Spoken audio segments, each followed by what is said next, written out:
The following video is unofficial and is no way linked to any of the actors or production companies. This is fan-based and for non-profit. We at Shorty O'Connell Studios do not own any rights to footage used. Please enjoy.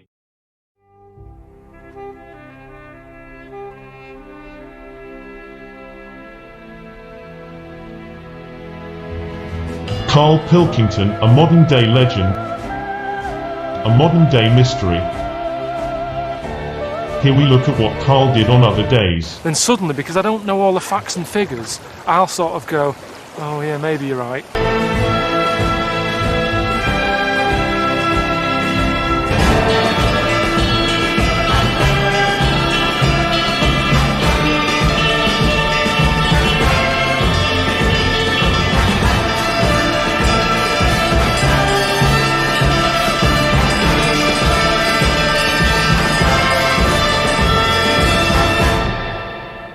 Forget it, it's not worth it.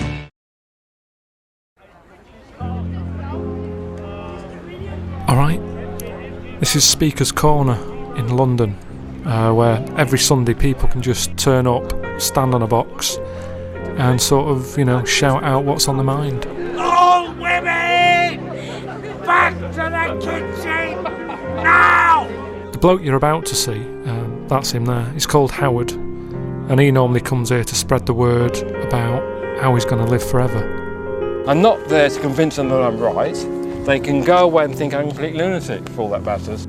Ricky told me about him ages ago, and when he said he was bringing out a DVD called Fame, I kind of thought, it'd be an ideal opportunity to meet up with Howard and have a chat with him because, fame, I'm going to live forever, sort of works, doesn't it?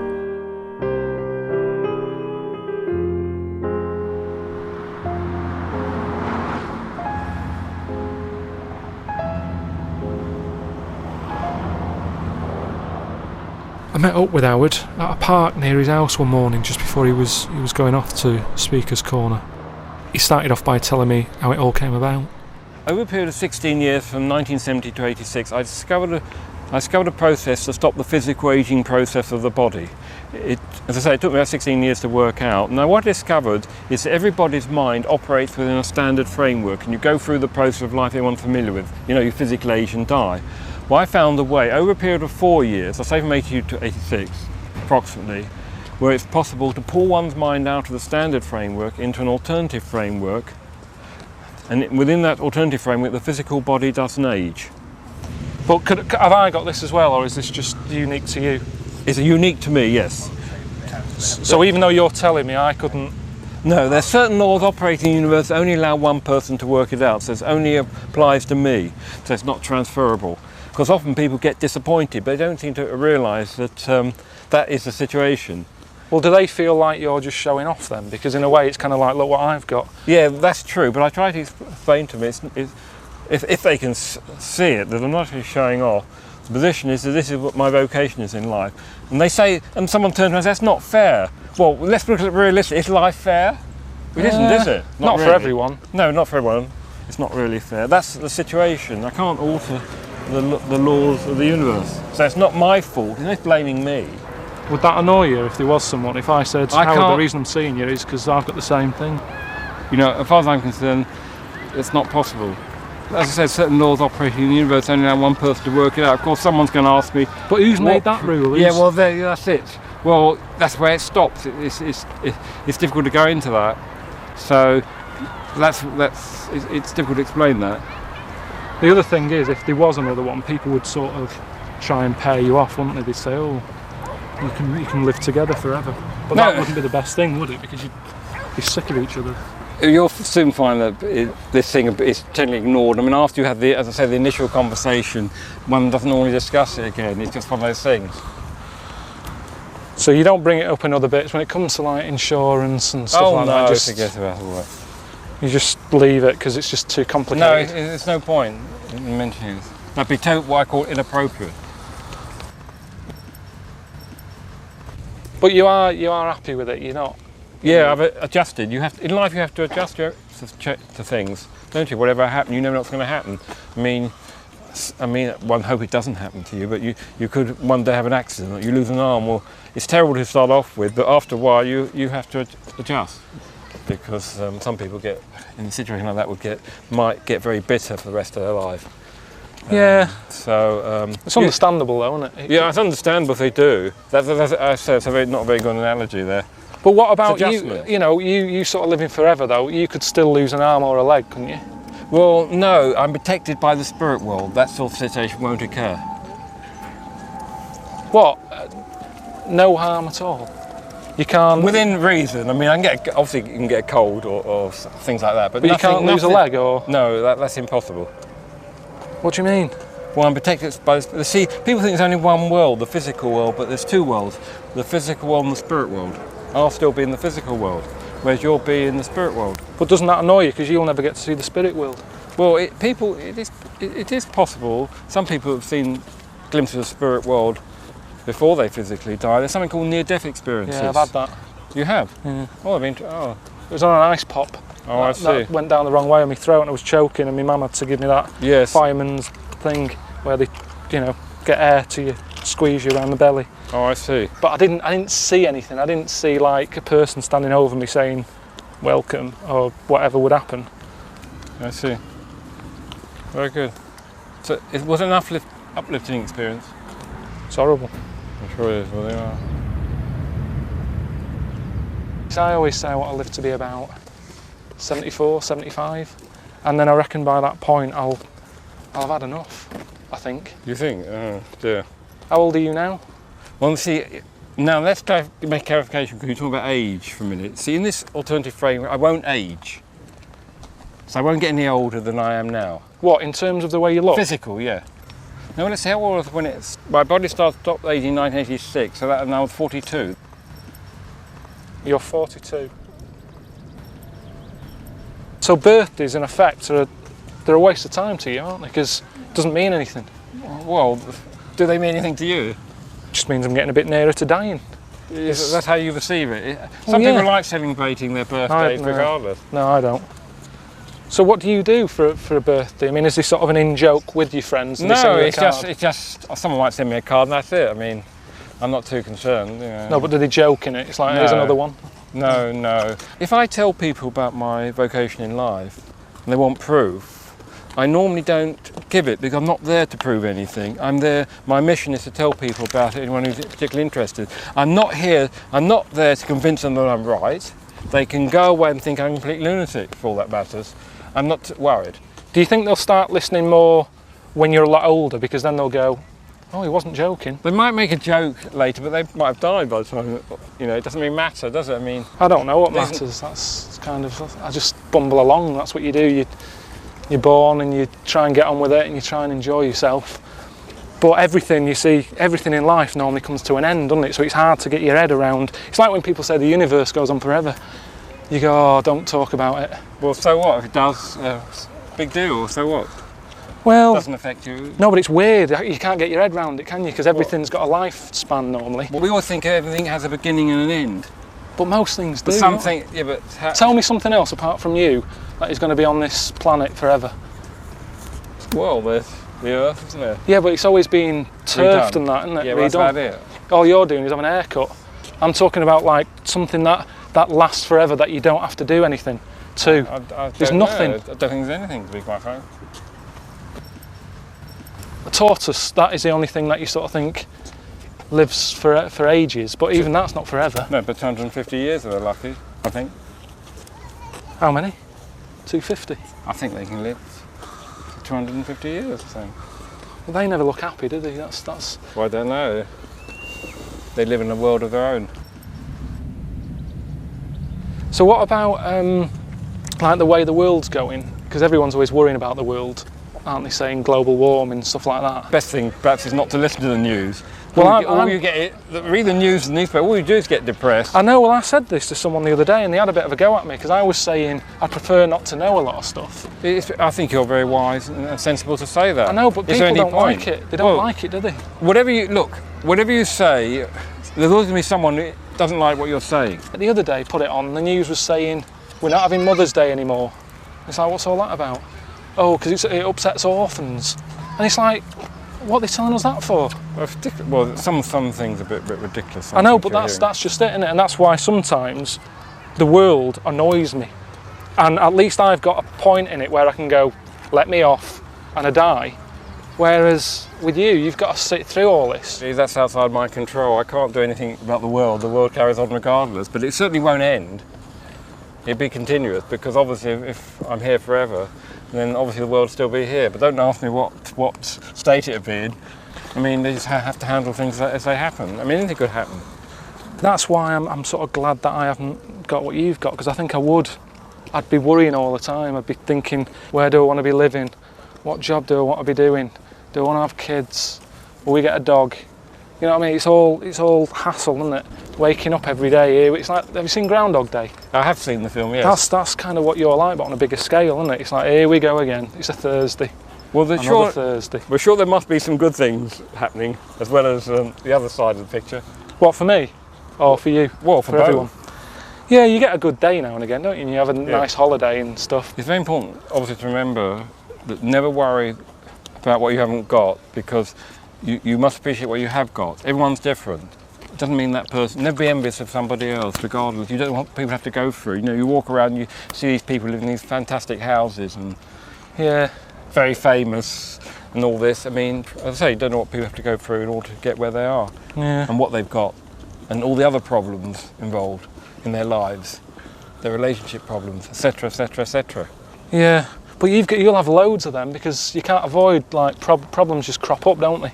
But saying that, if the same problem crops up for you, you'll be ready to handle it, won't you? You'll go, this happened 900 years ago, and this is how I dealt with it. I don't know, the same problem never really crops up again. It always comes up a bit different, and you're in a different situation, and etc., etc. No, but I just mean, like, in my flat, I'm constantly having problems with the boiler.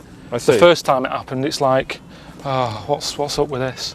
And then the second time, like, the boiler man's told you a little trick to do, and then you do that and that sorts it out, so you're not as stressed. But then it happens again. Well, it's a nightmare. Yeah, it is. It sounds like it. Has it been resolved? Not really. Are you a private tenant? Yeah. But what's happened at the moment? The situation. Just having cold showers. Boiling the kettle. It could be dangerous, couldn't it? What's the landlord? You got a landlord? There's like a service charge company who looks after the block, but I own the flat.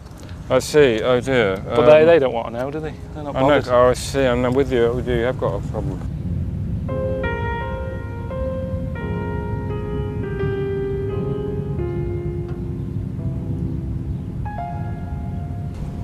The living forever thing. Do you ever sort of wish that you were born years ago, so that you would have lived through more changes?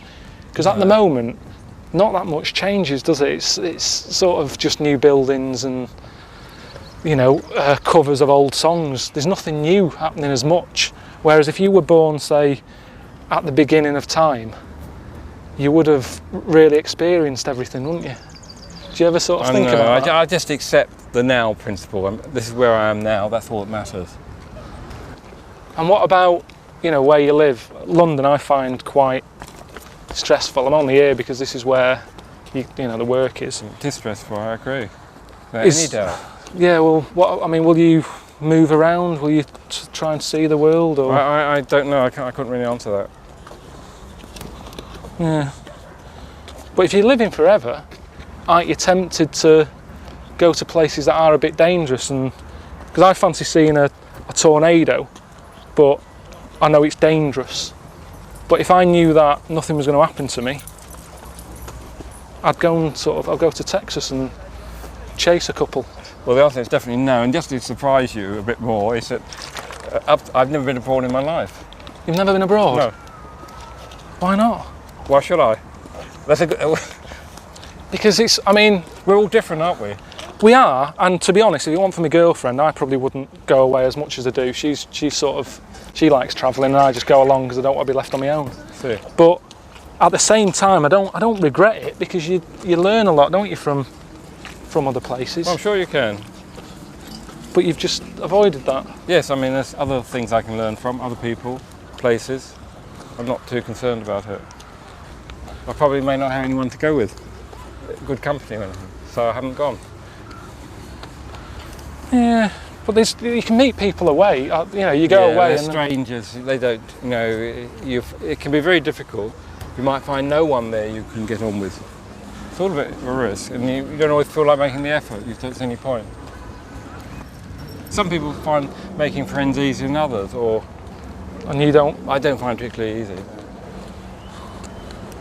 Why is that? Is that A touchy subject, that, for me. why? Well, I don't really have many... But that's by choice. Not by choice, just, you know, it's the people you meet, isn't it? I mean... Well, there isn't many people around who you want as a friend. Well, there aren't any that have come across that who could be. This is the whole thing. Right. So Hyde Park will be really busy today for you. Oh yes, it will be. I haven't done it for about 3 months. Right. I'll probably go along because the weather is appropriate. What I do, I walk around Hyde Park with a board. I'll show you. I'll put it on. Fall is here, hear the yell, back to school, ring the bell, brand new shoes, walking blues, climb the fence, books and pens, I can tell that we are gonna be friends. I can tell that we are gonna be friends. I walk around like that, and people come up to me and speak to me. I've been there for hours, 2 or 3 hours sometimes, just hoping someone will approach me. And you and I will walk together again. I can tell that we are gonna be friends. Yes, I can tell that we are gonna be friends. But first, Ricky Gervais describes Karl Pilkington as the funniest man alive in Britain today. He should know, because along with Stephen Merchant, the three have got millions of fans downloading their podcasts each week. Well, Karl is now branching out. He's just become a travel writer, but he's nervous about being accepted as a proper author. I've got my new book out. I don't know if you've seen it or not, you probably haven't. But it's all a bit strange because it was never part of my plan to bring a book out. But now that it's all happened, it's all a bit of a worry, really. It's a bit weird, you know, I don't sort of consider myself a proper author. You know what I mean? When you sort of think about authors, you just think about brainy people and, you know, people who are good with words and that, and I'm not. It's called Happy Slapped by a Jellyfish. I know, I don't know what I was thinking, to be honest, but it's too late to change it now. He's an idiot. He shouldn't have a book out. I mean, that's why it's weird. I mean, he's never read a book. He didn't go to school, but he wandered round experiencing stuff. I don't think they have my book in here. This isn't the sort of place they'd bother with mine. Well, it's about holidays. My book's about holidays, and I've been on quite a lot of holidays. The girlfriend's always booking them. I don't really want to go most of the time, but she books them and I don't want to be left on my own at home, so I tend to just get dragged along. There's just a book for everything, isn't there? Everything's been written about years ago. Write about anything. Has anyone written about it before? No, they haven't. Whereas now, look, what are the chances of coming up with something new? My book might annoy other authors. Not people, but authors, because I'm sort of joining their club. Do you know what I mean? And do they want me as a member? I thought, well, there's only one way to find out. You know, go along to Cheltenham Book Festival. It's one of the biggest book festivals in the world. All the big authors go there, all sort of talking about the new books and things, so I thought I'd take mine along, get a bit of advice. So you think if you saw that on the shelf, would you sort of go, oh, that looks interesting? It. Yeah, I would. It's not so much, you know, what the critical reception of your book is. It's how many units it shifts. You're sort of measured by the yard, really, in terms of, and that's books laid flat. That's not one on top of the other. It's books flat. When you're bringing a book out, the publishers say to you, right, we're looking at about 224 pages you've got to fill. So straight away, that's like, oh, how big's the font? One way to fill all the pages, you know, without having to write stuff is use pictures. When I'm going on about Lanzarote just, you know, being this sort of grey, horrible place, they'll sort of go, it's not that bad, but if you show them a picture, they'll go, God, he's not kidding. And it is grim. The woman on the coach trip said that's where they filmed Planet of the Apes. I don't know if she was lying. But kind of like, you know, so what? You know what I mean? Planet of the Apes, it's a good film, but I never watched it and thought, oh, I'd like to go there on holiday. At the risk of sounding pretentious, I think a true artist sees the world differently, and Karl sees the world differently to everyone else. You know, he sees something that you don't see. I haven't got loads of qualifications. You know, if they read this book, they'll see that there's not many long words in it. Right. And they'll just be... I don't Happy think... slapped is one of the longest words I've ever seen on the front of a book. First of all, don't care what other authors think anyway. It doesn't actually It's matter. natural, though, isn't it? You Well, I don't know. You know, what you want is readers. Did your editor at any point say, Karl, that word is just too long to be on the front of a book? As is the word Pilkington, which... But I've got to have my name on it. It's just been worth coming down here just because I've seen, you know, how much work is involved being an author. It's not just about writing it all out, you've then got to push it. Might as well be working on a market, really. Look at it. These are all the people coming in to buy it. I don't know where he'll go on holiday. You know what I mean? He's been about a bit. Thanks a lot. It's just one of the sea. Which, you know, I do like the sea, I like walking by it and everything, but you wouldn't get me going in it. I went away on holiday one year and was stung by a jellyfish. There I was minding my own business, and this jellyfish just I didn't see it coming, just grabbed my foot, stung it, disappeared again. I'd done nothing wrong. I suppose one thing I learnt here was that, you know, doing book signings and that, it's a good way to meet your fans, isn't it? Do you know what I mean? I mean, look at Michael there, he's loving it. Loads of people are into what he's doing. His key's a bit bigger than mine. Not quite sure it's working for me just yet, though. The fact of the matter is, you know, 2% of people sell at any one publisher and the other 98% don't. And so the people that sell, like Jordan and Jodie Picoult and people like that, support everybody else. I wouldn't feel guilty about that because they're raking it in, so who cares, you know? Now, I think any opportunity to publish a book, take it. I genuinely don't know if he knows what he's doing or if it's intuitive, but it doesn't matter. It just doesn't matter. It's just funny. There's nothing like this, is there? I think it's great. I think it's absolutely brilliant. Don't even know what that is. Happy Slap by a Jellyfish and Flanimals, still available. Award-winning. Sort of. No. Looks alright, like.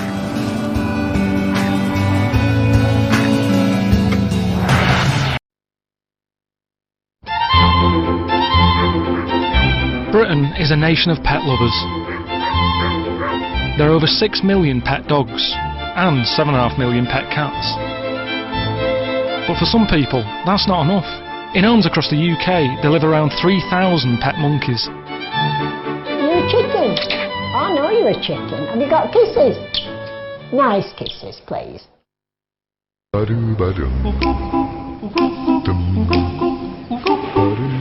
Ah, here come the goodies. Hello. Out by the car if you could, please. Monkey Mad Jean fills a car with fruit and veg 3 times a week to feed her house guests. Yeah? Luckily, the local supermarket lets them have their out-of-date produce. What do you want, then? Oh, look at this. Strawberries for tea and peaches. That'd be nice for them, won't it? Jean's taken owning pets to the extreme. Along with lodger Joe, she's turned a 3-bedroom semi-detached house in Yorkshire into a small zoo. The current head count stands at 77, but it's the monkeys that have really taken over. She's got 22 of them, and they all need feeding. We normally start about 7 o'clock, have a cup of coffee, and then we start putting up, really, which is what we're doing now. Dishes go out, food gets chopped up in various sizes for various little hands to hold. Then we go around all the enclosures, clean them out and put the food down. That, believe it or not, takes about 3.5 hours. Jean's passion for monkeys started from an early age. Would you like to tell us the story of how you got your first monkey? That was a cottony marmoset. I'd seen one when I was 7 at the seaside, which fired me off. And Mother said, oh no way, not having a monkey living with me at home. So I was convinced that I couldn't have one. Waited 32 years. And then we went to a zoo. On the back of the door was a notice in the snake house that said, marmoset monkey for sale. I thought, now's the time. Did you have children at home at the time? No. I have a family. I have a daughter. I have a lovely daughter. But she was to a previous marriage and she was grown up and living away from home by then. With no children left at home, Jean's monkeys quickly increased. It wasn't long before the primates took over. Now there isn't a room in the house without a monkey in it. They've got 11 monkey enclosures in the garden, one with a skyway leading to bedroom 1, which has 2 monkeys in it. Then you've got 2 monkeys in bedroom 2, 2 monkeys in the lounge, 3 monkeys in the dining room. Then of course there's Reuben, who lives above the cooker in the kitchen. Reuben's up. Oh, and he's got a headache. He was sitting holding his head. At least we know it's not a hangover because you don't drink. Lodger Joe arrived at Jean's house 10 years ago to do some painting and decorating, but found himself working as a full-time zookeeper instead. He never left. I've always liked animals, but I've never been in a position to keep. I've only too many friends what went to school with me, and they're dead and gone now. They've retired, and then they haven't kept active. You've got to have something to occupy your mind to keep you alert, to be doing something and all, like exercise. I mean, I don't go exercising, I get enough here. Times when you feel it is if you're not feeling too good yourself, then you wish you could just go back to bed and have that few extra hours sleep. Other than that, if I'm feeling fine, I don't mind doing it all day long. Joe's my rock. I couldn't cope without him. He's built all of this. I mean, I can't put a nail in.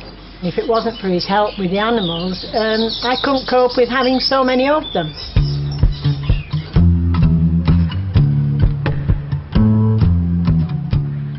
Over in Manchester, in their 3-bedroomed house, stay-at-home parents Dawn and Lee have raised a family of 12. 4 of them are the kids Jonathan, Melissa, Olivia and Gracie May, and then you've got 8 marmoset monkeys. One of Dawn's earliest memories is of a mum's pet monkey. I was about 1 and my mum swapped a monkey for a fur coat. And that was my first monkey. Then she got rid of that one because she had my sister and it didn't like my sister. When she got together with Lee, a fellow monkey lover, they were able to fulfil Dawn's dream of owning her own monkey. When you're a kid though, you think, oh, I won't mind a monkey, I won't mind a snake, and I won't mind this, and I won't mind that. And he's like, them things go, and then he's like, you got a chance of getting him, you just jump at him, don't you? Just give me that bit where he's bit. No, he's bit that bit. He'd ate that one. I've always liked pets and everything, but it's only now I've gone mad. I only wanted one, and then I wanted a mate for her, and then we ended up getting a full troop. You get Pepper to get you. Having kept monkeys for like nearly 2 years, their life has been completely taken over. We have a Sunday dinner, oh, but they love chicken, prawns, oh, they go mad for prawns, and fish, don't they? Yeah. Garlic bread. We're having bolognese. Pepper's there and he's eating off your plate. He loves pasta. From the dinner table to the TV, the monkeys are calling the shots. Oh, they love curry. And they love celebrity to get me out of here. Well, that's the noises of the crickets. And they will not go to bed. 1 minute. Come on. Yeah, Lee, grab that one. Yeah. See, I can control monkeys. I can't control kids.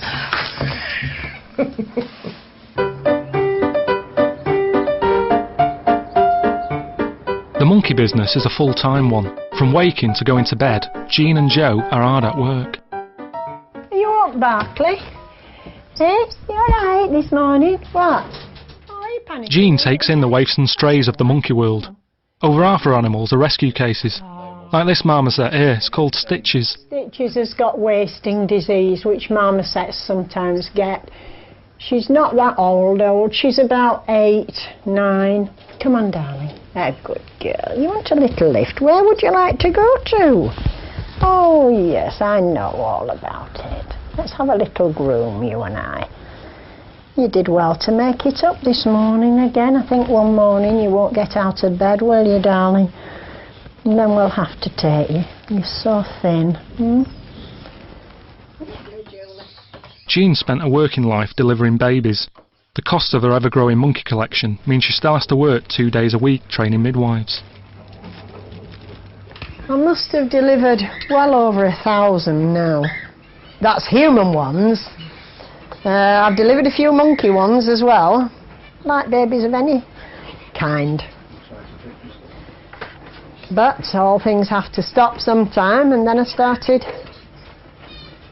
with monkeys, which has always been a hobby all my life, an interest anyway, so one thing replaced the other. Oh no, why, what are they? Oh, look at the size of them. Oh, they're minis. Oh, bother. They are little. Well, they'll have to eat them, won't they? Can't do anything about it. But I'll have a word for next week. 77 animals takes a lot of looking after. Today, Jean and Joe are being helped by Julie. She's a trainee veterinary nurse from the local college. Hey? She says, I'm not coming this morning. There's lots of people. Come on, darling. Come on. It's your breakfast. Julie's here today. Come on. Julie's only been with them for a few weeks, but she's quickly learning what's involved with looking after so many animals. The animals come first. I mean, the house is, you know, totally geared up round the animals rather than round Joe and Jean. Some people would say it's eccentric, but, you know, who are they to say? But I was a little bit shocked. What would you like for lunch, Joe? Scrambled egg on toast, all right? No, I'm going to have a meat pie. Right. Yeah. Balanced diet, that, one in each hand.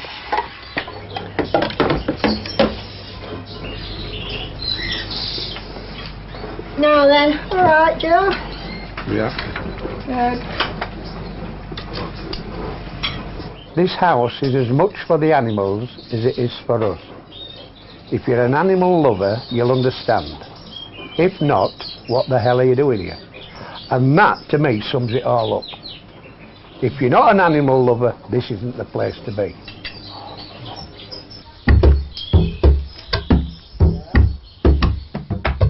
The Monkey Sanctuary Trust in Cornwall has spent years taking in pet monkeys that have become too much to handle.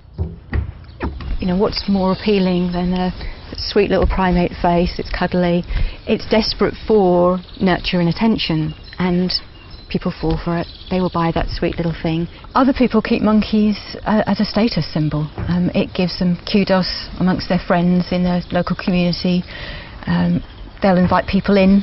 It's a way of getting social attention. I mean, I think it's, you know, the novelty value is what people want.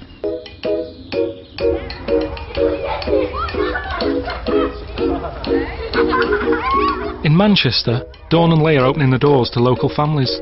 All together, but one at a time. Come on, kids.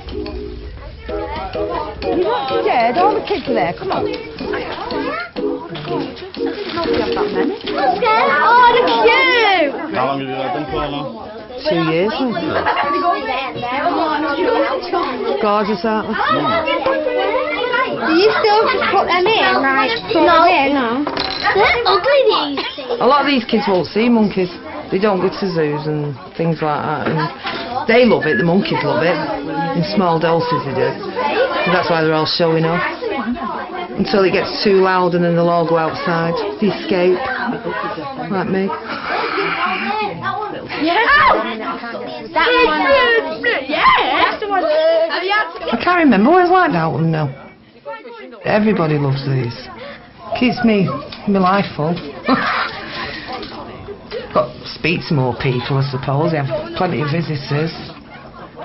No, you can't be lonely if you've got monkeys. Locust and cricket, thank you.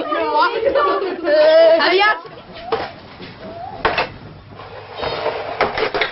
This is Nocturnal's final one at days, this one. We can relax then. What time would you and Jean normally get to bed at the end of the day? I normally go early. Jean normally goes around 1 o'clock because she plays with animals in there first. But I want me sleep, me.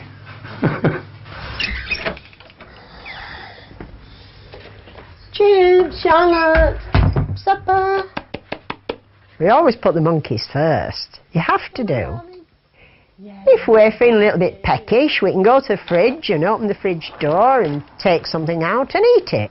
If they're feeling a little bit peckish and the dish is empty, where can they go? Oh yes, in the evenings, that's our relaxing time between tea time and supper time. Monkey tea time and supper time, that is. I usually sit here, get my feet up, and let the squirrel monkeys down, and that's their time to run up and down the staircase, come in the lounge, sit down, watch television with me. We usually have a few grapes, and that's their special time when I can enjoy them and work is finished for the day. Joe has his own room and I sleep here. I make this into a bed and I sleep here. Seems strange, I know, to a lot of people, but that's the way I think.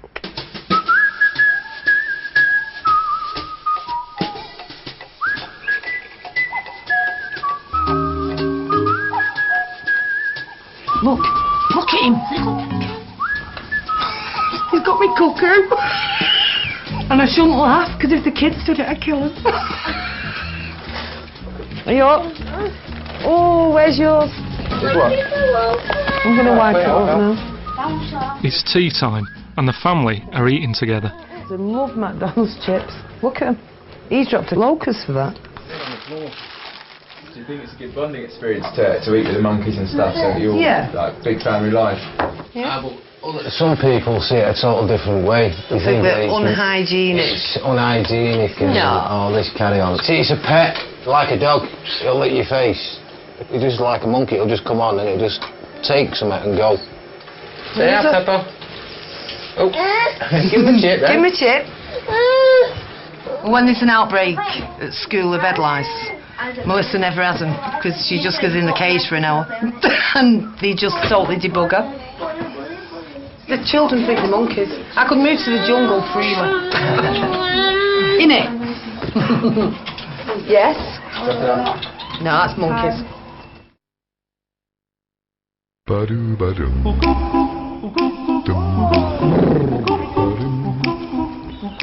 Monkey-obsessed Dawn and Lee have spent the last 2 years raising 8 monkeys along with their 4 kids in the Manchester home. You can have an ice cream in 10 minutes. It's a bit cold for ice cream. Today, they're off to see how the professionals do it down at Chester Zoo.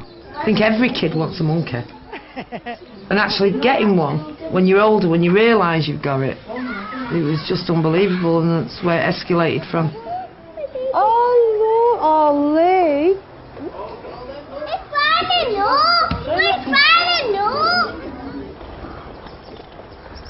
Although Dawn loves the monkeys, she has reservations about keeping some primates in captivity. I don't like it anymore. They're too big to be caged up with. I won't like our kids locked up in a cage, and that's what it looks like to them. I look in my monkey's eyes and they're just inquisitive and they look happy. These don't look happy. They might be happy, but they just don't look it to me. Babies are fine, look, they don't know different, but the older ones, they must have come from somewhere. They've seen the other side. Look at his face up there. Let's go outside eating here. I really do. I don't stick a telly in there. It gives them something to do. Because they'll be able to watch it. They'll mess about with it at first and that, but then they'll get used to it. But slowly but surely they'll start watching it.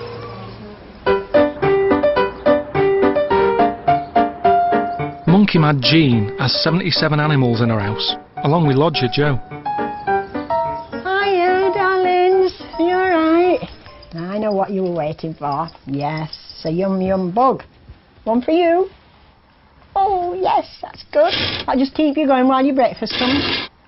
By and large, generally speaking, they don't make good pets.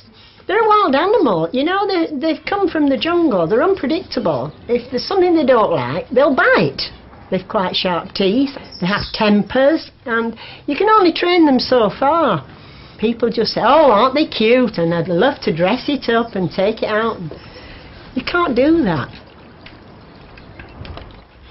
Now then, darling, I know you know what's coming. Mummy's brought you a little treat. Oh, it's your favourite. Yes, gobble it up. Oh, the goody gumdrops. Stitches gets a locust every day because that's how I get her medicine into her. And she doesn't even realise she's having it then. She adores locusts. And it doesn't matter what you put on them, she still enjoys them. Just like children, aren't you? That's a stringy, stretchy one, Stitches, isn't it? I don't know what bit that is, but it's very stretchy. Somebody stopped me in the street yesterday, having heard of me, and said, oh, do you keep orangutans? I've always wanted an orangutan. And I looked at him and I said, no, I don't. And I don't think you would want one either, not in a backyard. They have no idea. They've maybe been watching films or, you know, and just think, oh, it'd be such fun. Clint Eastwood film made him popular, that's Clyde. One. Yes, yes.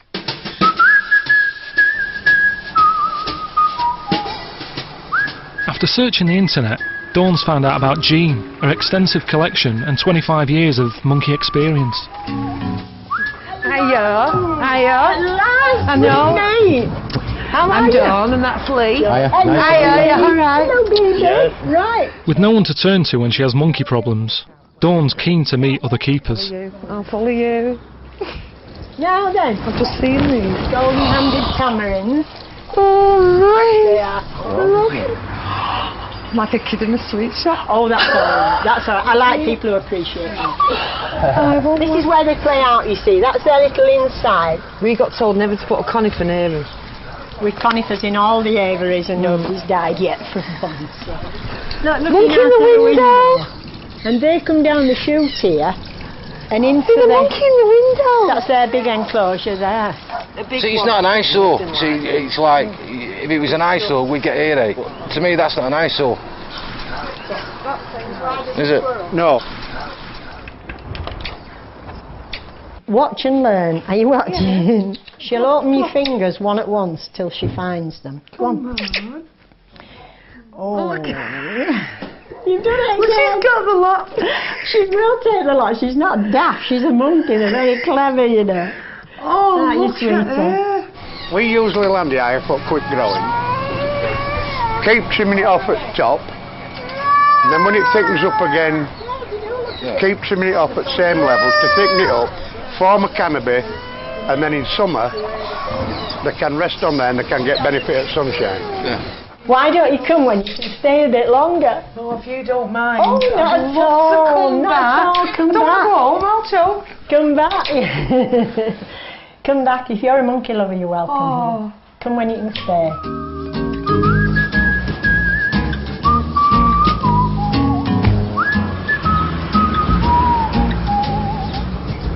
People wouldn't want to live like that, but the way she set it up, it's her life, and that's how she wants to live. And everything's built around all them pets. And she loves them. She really 110% loves them. She's got monkeys in every room.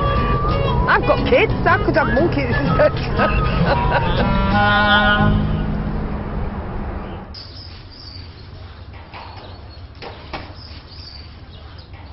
If you try and mix humans and monkeys, you get a lot of confusion.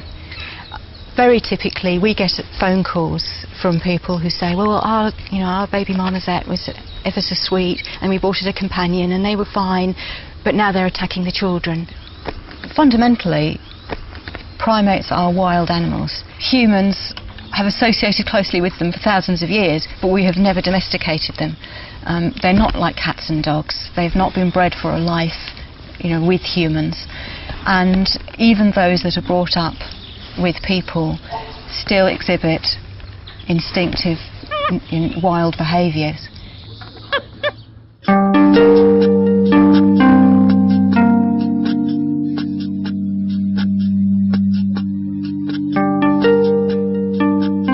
monkeys is a massive responsibility.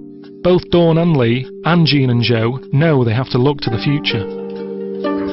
Well, this aviary is going to come out to it where the end of the table is there, and then put a tree in this one and put a tree in that one. This aviary will be just for one lot of monkeys, and that other aviary will be for the family, the big family. And that, it'll be better.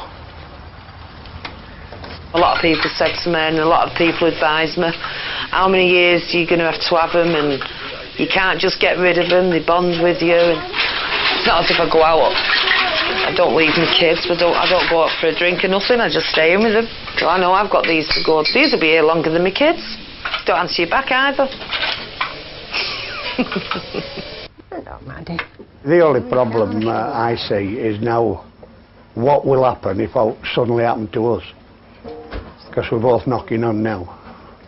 One person can't cope here on their own, so if it happened to either of us, then it's going to be damn hard work. I see it as a gradual process where I don't replace them until we get down to keep it to a manageable amount, you know, for as long as we can possibly walk about and look after them. I have no idea how other people see me, except they think I'm slightly crazy, I'm sure. I'm fulfilling a dream. I'm doing what I want to do. I'm enjoying every minute of it. No good when you're sitting in the nursing home thinking, oh, I wish I'd done so-and-so with my life. I always wanted a monkey, but never got one. Well, I won't have that regret. I'll have done it.